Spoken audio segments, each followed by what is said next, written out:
बिस्मिल्लाहिर्रहमानिर्रहीम, अस्सलाम वालेकुम। आप देख रहे हैं न्यूज़ टुनाइट और मैं हूं ईमान नवाज। नाज़रीन, आज हम बात करेंगे आज़ाद कश्मीर की सियासत, बिलावल भुट्टो जरदारी के बाग जलसे में किए गए अहम दावों, हुकूमत और अपोजिशन के दरमियान बढ़ती हुई सियासी कशीदगी, मुज़ाकरात की ताज़ा सूरत हाल, नए सूबों की बहस, आज़ाद कश्मीर इंतखाबात, जमात इस्लामी के मुल्क गिर एहतजाज और पाकिस्तान, सऊदी अरब और तुर्की के दरमियान होने वाले तारीखी मक्का मुश्तरका दिफाई मुआहदे पर, जिसे खित्ते में दिफाई ताउन और इज्तिमाई सलामती के हवाले से एक अहम पेशरफ्त करार दिया जा रहा है। आज़ाद कश्मीर के जिला बाग में chairman Pakistan people's party Bilawal Bhutto Zardari ने एक बड़े इंतखाबी जलसे से खिताब करते हुए वफाकी हुकूमत, मुस्लिम लीग नून और इंतखाबी अमल पर सख्त तनकीद की है। उन्होंने दावा किया कि निज़ाम खुद नाकाम नहीं हुआ बल्कि इसे नाकाम बनाया गया है। इस्लामाबाद की हुकूमत खतरे में है और हुकूमत की उल्टी गिनती इसके अपने लोग शुरू कर चुके हैं। उन्होंने मरहलावार इंतखाबात को धांधली करार देते हुए शफाफ election, truth and reconciliation commission, अवामी हाकमियत, बुनियादी हकूक, कश्मीर के वसाइल पर कश्मीरियों के हक और नए सूबों के कयाम को अवामी राय से मशरूत करने जैसे अहम निकात भी शामिल किए। दूसरी जानिब हुकूमती इत्तेहाद की जानिब से मुज़ाकरात के दरवाजे खुले रखने का इंदिया दिया गया। स्पीकर कौमी असम्बली अयाज सादिक, वफाकी वज़ीर तारिक फजल चौधरी और दीगर हुकूमती रहनुमाओं ने अपोजिशन को बगैर किसी पेशगी शराइत के मुज़ाकरात की दावत दी है, जबकि तहरीक इंसाफ ने हुकूमत में शामिल जमातों के साथ बातचीत से इनकार करते हुए अपने मौक़िफ़ को बरकरार रखा। इसी दौरान आज़ाद कश्मीर के इंतखाबात भी सियासी बहस का मरकज़ बने रहे। इलेक्शन कमीशन ने अमन अमान की सूरत हाल के बायस बाज़ हल्कों में पोलिंग मौखर कर दी, जबकि पीपल्स पार्टी ने इंतखाबात पर धांधली के इल्ज़ामात आयद किए हैं। दूसरी तरफ पाकिस्तान मुस्लिम लीग नून ने इन इल्ज़ामात को मुस्तरद करते हुए अपनी इंतखाबी कामयाबी और हुकूमत साजी के दावे दोहराए हैं। उधर जमात इस्लामी ने पेट्रोलियम लेवी, महंगाई और अवामी मसाइल के खिलाफ मुल्क भर में सैकड़ों मकामात पर एहतजाज और रैलियों का ऐलान किया, जिससे मुल्क की सियासी माहौल मजीद गर्म होता दिखाई दे रहा है। बैनुल-अक़वामी सतह पर एक बड़ी पेशरफ्त सामने आई है, जहां पाकिस्तान, सऊदी अरब और तुर्की ने मक्का मुश्तरका दिफाई मुआहदे पर दस्तखत किए। वज़ीर आज़म शहबाज शरीफ, सऊदी वली अहद शहज़ादा मोहम्मद बिन सलमान और तुर्क सदर रजब तैयब एर्दोगान की मौजूदगी में होने वाले इस मुआहदे का मकसद दिफाई ताउन, इंटेलिजेंस शेयरिंग, इलाकाई सलामती और मुश्तरका दिफाई सलाहियत को मजीद मजबूत बनाना है। मुआहदे के तहत किसी एक रुकन मुल्क पर हमला तीनों ममालिक पर तस्वर किया जाएगा, जबकि वाज़ेह किया गया है कि मुआहदा किसी मुल्क के खिलाफ इत्तेहाद नहीं बल्कि खित्ते में अमन, इस्तेहकाम और इज्तिमाई सलामती के फ़रोग के लिए किया गया है। इन तमाम अहम सियासी, इंतखाबी, दिफाई और सिफारती पेशरफ्त पर और फिर बिलावल भुट्टो जरदारी के बयानात, हुकूमत और अपोजिशन के मौक़िफ़ और आज़ाद कश्मीर इंतखाबात, मुज़ाकरात की सूरत हाल और फिर जमात इस्लामी पर भी आज के प्रोग्राम में तफसीलन गुफ्तगू करेंगे। इसी पर बात करने के लिए प्रोग्राम में मुझे ज्वाइन कर रहे हैं एयर कमोडोर खालिद चिश्ती साहब। बहुत शुक्रिया खालिद चिश्ती साहब for joining me on the show. Sir, सऊदी अरब और तुर्की और पाकिस्तान के दरमियान एक नया डिफेंस मुआहदा साइन हुआ है, इसको बड़ी पेशरफ्त कहा जा रहा है। सर, इसको आम लोग और हम किस तरह से समझे, इस मुआहदे की सिग्निफिकेंस क्या हो सकती है और क्या ये वाकई खित्ते के अंदर एक बहुत बड़ा चेंज ला सकता है? ये बहुत शुक्रिया आपने इनवाइट किया है। ये एक नेचुरल कन्वर्जेंस है। कोई भी मुल्क जब कन्वर्ट करते हैं तो मेरा मानना ये है कि उनमें 3 एलिमेंट्स होने चाहिए या होते हैं। एक, नंबर 1, आपके सिक्योरिटी कंसर्न्स या नेशनल इंटरेस्ट कन्वर्ज करने चाहिए, नंबर 1। नंबर 2, आपकी जो सलाहियत होती है, कैपेबिलिटी किसी तरह की, वो फाइनेंशियल भी हो सकती है, मिलिट्री भी हो सकती है, डिप्लोमेटिक भी हो सकती है, वो इस काबिल हैं, वो कन्वर्ज करें। और तीसरा और मोस्ट इम्पॉर्टेंट सेगमेंट ये होता है कि जो 3 मुल्क इकट्ठे या 4 मुल्क जितने भी होंगे वो इकट्ठे कन्वर्ज कर रहे हैं, उनकी सबसे ज़्यादा रिलायबिलिटी ये है कि अगर कोई एक मुल्क पर हमला या एक मुल्क को थ्रेट होगी तो दूसरे आएंगे मदद को। या इस दुनिया में जहाँ पे डिप्लोमेटिक प्रेशर बहुत है, इकोनॉमिक प्रेशर बहुत है, सुपर पावर्स अपना अपना डालती हैं प्रेशर, तो आपको परसुएड किया जा सके कि आप ना शामिल हो या ना मदद करें, तो ये बड़ा इंपॉर्टेंट होता है। यहाँ मैं देख रहा हूँ कि तुर्की, पाकिस्तान और सऊदी अरब अपनी अपनी स्ट्रेंथ्स के साथ कन्वर्ज कर रहे हैं, जो कि नेचुरल लाइंस लगता है क्योंकि उनकी थ्रेट्स ऐसी हैं। अपने अपने चैलेंजेस के साथ आ रहे हैं। दैट मीन्स चैलेंजेस का मतलब है कि अपनी अपनी जो सिक्योरिटी चैलेंजेस है, जो फाइनेंशियल चैलेंजेस हो सकते हैं, टेक्नोलॉजी के हो सकते हैं, बैटल टेस्टेड जो फ्लीट है जैसे पाकिस्तान का है, वो दूसरे मुल्कों के चैलेंजेस हो सकते हैं, उनके पास ना हो। अपनी अपनी स्ट्रेंथ के साथ हम आ रहे हैं। तो मुझे लगता है कि शायद और ममालिक भी शामिल होंगे। और सबसे बढ़कर बात यह है कि ये डिफेंस के लिए है, ये ऑफेंसिव डिज़ाइन या हेजेमोनिक कोई डिज़ाइन है नहीं। तो मुझे लगता है कि ये नेचुरल कन्वर्जेंस ऑफ कोर्स है और आने वाले वक्तों में जो एक एलिमेंट ऑफ ट्रस्ट जो बूस्ट होगा हम मुल्कों के आपस के अंदर भी, और हमारे मुल्क खास तौर पे जो ऐसे जो दुश्मन हैं जो नज़र आते हैं या नहीं आते, उनके लिए एक काबिल कदर डिटरेंस होगी कि वो डिटर करेंगे इस जॉइंटनेस को देख के। अच्छा चिश्ती साहब, देखा जाए तो पाकिस्तान के पास फौजी ताकत है, सऊदी अरब के पास पैसा भी है, और तुर्की की अगर बात की जाए तो वो टेक्नोलॉजी में बहुत आगे हैं। अगर ये तीनों मिल गए तो फिर बाकी दुनिया की ताकतें, जैसे अगर अमेरिका की हम बात करें या दूसरे मुल्क की, सर इस मुआहदे को वो किस नज़र से देख रहे होंगे? देखिए, दुनिया में कहीं भी जो वैक्यूम नहीं रहता, चाहे वो पावर का हो, चाहे ट्रस्ट का हो, चाहे चैलेंजेस का हो, चाहे फाइनेंशियल डिप्लोमेटिक किसी तरह का भी हो, यहाँ एक कुदरती वैक्यूम क्रिएट हुआ है। खास तौर पर अरब ममालिक ने देखा कि अमेरिका की जो प्रेजेंस थी उनको वो नहीं दे सकी कॉन्फिडेंस, वो डिग्री ऑफ एश्योरेंस नहीं मिल सकी जब ईरान ने हमले किए। तो वो एक कॉम्प्रोमाइज तो हो गया, जो एक कॉन्फिडेंस था यूं समझे। तो जब वो कॉन्फिडेंस नहीं रहता तो उन्होंने ऑल्टरनेट देखना है, और ऑल्टरनेट देखने के लिए ज्यादा बेहतर है कि अपने खित्ते के मुल्कों पर डिपेंडेंसी की जाए, बजाय ट्रांस रीजनल किसी ऐसे मुल्क पर भरोसा किया जाए, खासतौर पर ऐसे मुल्क के साथ जिनके अपने नेशनल इंटरेस्ट होंगे और शायद उस तरह कन्वर्ज ना करें। अब कल को मैं हाइपोथेटिक आपको सिचुएशन देता हूं कि अमेरिका को चॉइस करना पड़े कि इजराइल का साथ देना है कि इन अरब मुल्कों का साथ देना है, तो जवाब बड़ा क्लियर है कि किसका साथ जाएगा। तो यहाँ पे एक ऐसे ममालिक जो पाकिस्तान और तुर्की हैं और सऊदी अरब हैं, उनके बारे में ये नहीं कहा जा सकता कि खुदा ना खास्ता कहीं से हमला हुआ है तो वो मसलियत का शिकार हो जाएंगे, प्रायोरिटी डिफरेंट होगी, नेशनल कन्वर्जेंस होगी कि नहीं होगी। तो ये एक नेचुरल अलायंस बना है मेरी नज़र में। सर आपने तो खुद एयरफोर्स में इतने साल गुजारे हैं, आप जानते हैं कि टेक्नोलॉजी की अगर हम बात करें या स्ट्रेटेजी की, ये बड़ी इंपॉर्टेंस रखती है। तुर्की की अगर हम बात करें डिफेंस इंडस्ट्री की तरक्की और सऊदी अरब के साथ ये जो ताउन है, सर आप एक पायलट, एक डिफेंस एनालिस्ट के तौर पर ये कितनी बड़ी कामयाबी है पाकिस्तान के लिए? जी, बहुत बड़ी ये आज नहीं है। जब हमने F-16 40 लिए थे, हमारी जो अपग्रेडेशन थी वो भी तुर्की ने हमारी मदद की थी, ऑब्वियसली अमेरिकन कंसेंट के साथ। मैं आपके व्यूअर्स को और आसानी के लिए बता देता हूं कि पाक फिजाइया तकरीबन 75 अमेरिकन F-16 ऑपरेट करती है, और तुर्की तकरीबन 270 के करीब करता है। ये largest, almost second largest fleet NATO में है। दुनिया में शायद तीसरा मुल्क है जो इतनी बड़ी जो फ्लीट रखता है F-16 का। उनके पास बहुत ज्यादा कैपेबिलिटी इंडिजीनियस भी है। फिर हम ये भी जानते हैं कि वो कान जो 5th जनरेशन फाइटर जेट है वो खुद बना रहे हैं। उन्होंने ड्रोन्स हैं, अनमैन्ड एरियल व्हीकल हैं, लॉयटर म्यूनिशन है, खुद भी सलाहियत हासिल की, पाकिस्तान को भी एक्सपोर्ट की टेक्नोलॉजी और जॉइंट वेंचर भी किए, और उनकी तफसील में जाने का शायद आज टाइम नहीं होगा।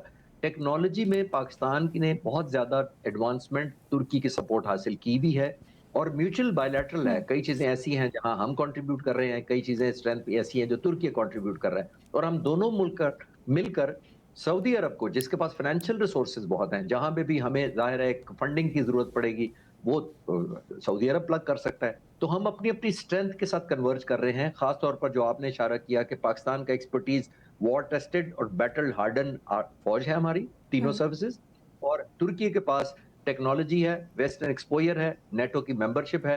तो ये सारी स्ट्रेंथ मिलकर आई थिंक ये ट्रायंगुलेशन अल्हम्दुलिल्लाह बहुत अच्छी साबित होगी आने वाले वक्तों में। अच्छा खालिद साहब, डू यू थिंक सो कि ये मुआहदा मशरक़ वुस्ता में और जनूबी एशिया के जो सिक्योरिटी ढांचा है उसमें एक नए पावर ब्लॉक की भी निशानदेही करता है?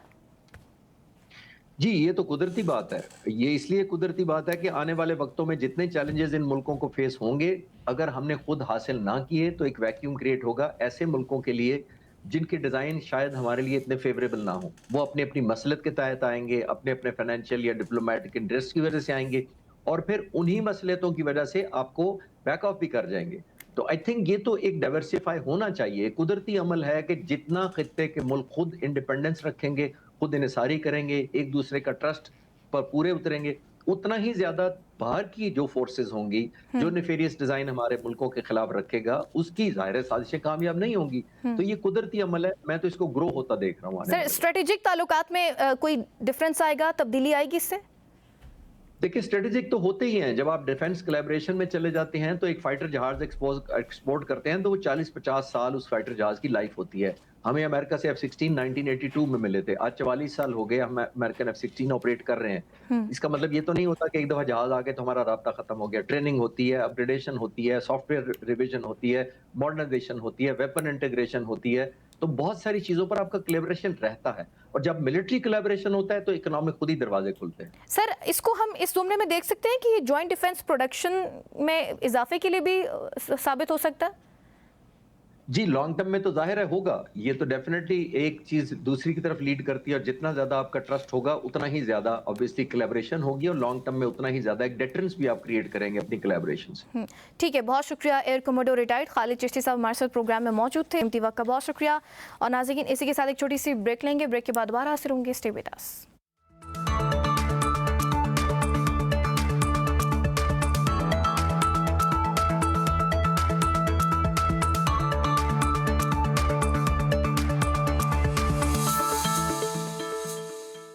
वेलकम बैक नाज़रीन, डिस्कशन को आगे बढ़ाते हैं। प्रोग्राम में मुझे ज्वाइन कर रहे हैं शफकत अब्बास अवान साहब, रहनुमा पाकिस्तान तहरीक इंसाफ हैं। इसके साथ साथ शहादत अवान साहब ने मुझे ज्वाइन किया, रहनुमा पाकिस्तान पीपल्स पार्टी हैं। और शाइस्ता जदून साहिबा ने मुझे ज्वाइन किया, रहनुमा पाकिस्तान मुस्लिम लीग नून है। और इसके साथ साथ असलम गौरी साहब ने मुझे ज्वाइन किया, रहनुमा JUI हैं। बहुत शुक्रिया तमाम मेहमानों का ज्वाइन करने के लिए। सबसे पहले तो मैं शफकत साहब आपकी तरफ आना चाहूँगी। पाकिस्तान तहरीक इंसाफ ने पावर शो किया 5 अगस्त को। CM KP सुहेल आफरीदी साहब की तरफ से ऐलान सामने आया कि 27 सितंबर को इस्लामाबाद का रुख करेंगे, मार्च होगा। लेकिन अगेन रिवायत चेंज नहीं हुई। पाकिस्तान तहरीक इंसाफ में एक बार फिर इख्तिलाफात सामने आ रहे हैं। आपकी पार्टी के अंदर से ये आवाज़ें उठ रही हैं कि ये 2 महीने का डिले क्यों डाला गया है। इमरान खान साहब को वेट करा रहे हैं आप लोग। अलीमा खान साहिबा ने भी यही पॉइंट उठाया और पार्टी के दीगर लोग भी ये उठा रहे हैं। तो सर, ये जो सेमीफाइनल था, इससे फाइनल तक का सफ़र इतना देर से क्यों शुरू हो रहा है? देखिए, पहली बात तो ये है कि पॉलिटिकल पार्टीज़ में इख्तिलाफ राय होता है और ये हुस्न है जमहूरियत का। इस पे ज़रूर इख्तिलाफ है बहुत सारे लोगों को कि शायद डेट लंबी दी गई है, लेकिन इन द एंड यही बात है कि सारे लोग इस पे मुतफिक हैं कि अब हमें फोकस उस डेट पर करना है और एहतजाज पर करना है।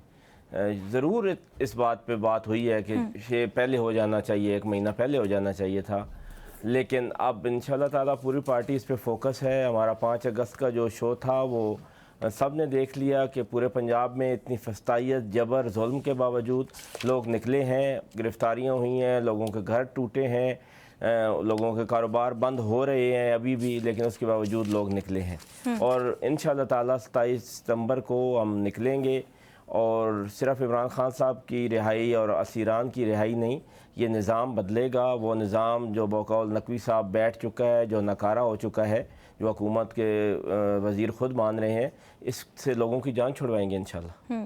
अच्छा शाइस्ता साहिबा, आपको क्या लगता है ये पाकिस्तान तहरीक इंसाफ 27 सितंबर को इस्लामाबाद का रुख करेगी तो मुमकिन तौर पर क्या रवैया होगा? आप लोगों का इस्तकबाल करेंगे लोगों का? देखिए जी, जैसे कि हम तो जमहूरियत का नारा लगाते हैं, जब भी पहले कभी ये आए हैं, पिछली दफ़ा भी जब आए तो अमन के साथ जो प्रोटेस्ट किए जाते हैं हम उनकी मुखालफत तो कभी भी नहीं करते हैं, ठीक है। गवर्नमेंट ने उनकी मुखालफत नहीं की। पिछली दफ़ा इनका आपस में ये जो इख्तलाफात थे, बैरिस्टर गौहर साहब जो थे वो संजानी बैठ के और अली अमीन गंडापुर साहब उस वक्त खुद डी चौक आ गए और फिर डी चौक से भी अल्लाह जाने 12 ज़िले पास करते हुए गुजारते हुए वो माशाल्लाह मानसेरा पहुँच गए थे। तो आपस के जो इख्तलाफात हैं उनको की वजह से इनका पिछला जो प्रोटेस्ट था ये खुद ही नहीं फाइनलाइज अपनी डेस्टिनेशन कर पाए। तो हम लोगों ने तो हमेशा अगर कोई अमन के साथ प्रोटेस्ट करेगा तो हम ज़रूर करें, उसका खैर मकदम करते हैं, लेकिन वो प्रोटेस्ट करें ना जिसका रास्ता जो है वो जहाँ से अदालत के ज़रिए, जिसका रास्ता उसको अदालत के ज़रिए अपनाने की कोशिश करें।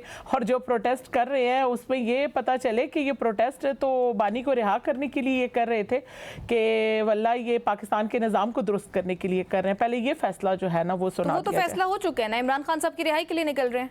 अच्छा, इमरान साहब की अगर रिहाई के लिए निकल रहे हैं तो फिर जी बानी साहब की रिहाई जो है वो अदालत के ज़रिए है, तो फिर अदालत के दरवाजे खटखटाने तो ज़्यादा बेहतर है रोड पे निकलने से। खैबर पख्तूनख्वा में देखिए वो भी आपने खुद देखा, ग्रीन नंबर प्लेट्स की गाड़ियाँ भी हमने देखी और बहुत से ऐसे लोग जो गवर्नमेंट के एम्प्लॉयज़ थे उनको भी प्रेशराइज़ किया गया वहाँ पर। और वो भी खैबर पख्तूनख्वा की हालत भी आप ज़रा देख लें तो उस जबर की सिचुएशन में खैबर पख्तूनख्वा के लोग जो हैं अपनी ट्रांसफ़र्स को बचाते हुए तो इन जलसों में तशरीफ़ लाते हैं। तो देखिए खैबर पख्तूनख्वा को इस वक्त इंफ्रास्ट्रक्चर की ज़रूरत है, हेल्थ की ज़रूरत है, एजुकेशन की ज़रूरत है।